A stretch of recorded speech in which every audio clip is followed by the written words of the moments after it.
Alright guys, meron kasi tayong followers na humihiling na mag-iwan natin ng bakas pag halimbawa travel tayo. Ito na yung pagkakataon. Bibigyan natin ng pagkakataon na mag-iwan tayo ng bakas. Check the place.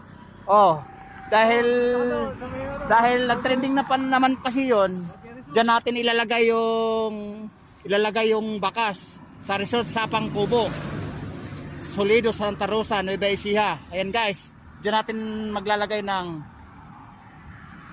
bakas ng katotohanan ng yapak.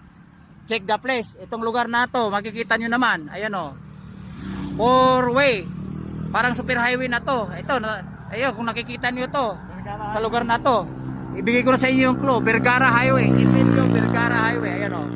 Maglalagay din ng bakas. Pade, magkano ba? Dumukot ka nga. Pautang mo na.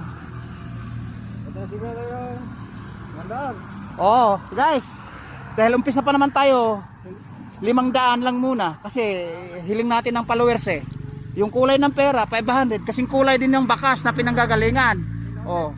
Dito natin lalagay. Hoy, huwag kayong tumingin. Talikod, baka kayo ang kukuha din. Oh, ayan ha. Yan dito. Dito tayo maglalagay ng bakas. Ito tandaan niyo guys ha. 4G Resort Sapang Kubo, Solid, Santa Rosa, Nueva Ecija. Oh, ayan, madaling tandaan 'yan. Dito natin ilalagay guys. Ayan na, 500 para pang Shopee o pang mall, pangkain sa restaurant. Oh. Diyan lang tayo nag-umpisa, sa sunod hindi lang yan ganyan kalaki. Oh guys, tandaan nyo ha.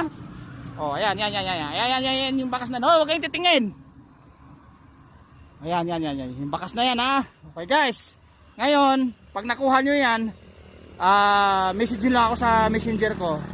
Alright. Oh. Wala, hindi kinakatingin. Oh, tingnan mo guys, hindi sila nakatingin. Mababait. Hindi bagay, hindi nila nakita ang nilalapag ko. Oh, di ba? Bakas sa katotohanan at nag-iwan tayo ng bakas para sa check the place. Woohoo! Ayan oh, nakita niyo to, lugar o luwang oh. Oh, ayan, bukid guys. Ayan, mga paano yan? Ayan sila oh. Okay. Basta tandaan niyo guys, kung sino makakuha na yon, 500 na yon.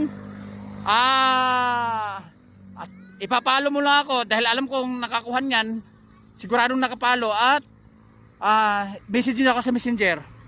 Babu!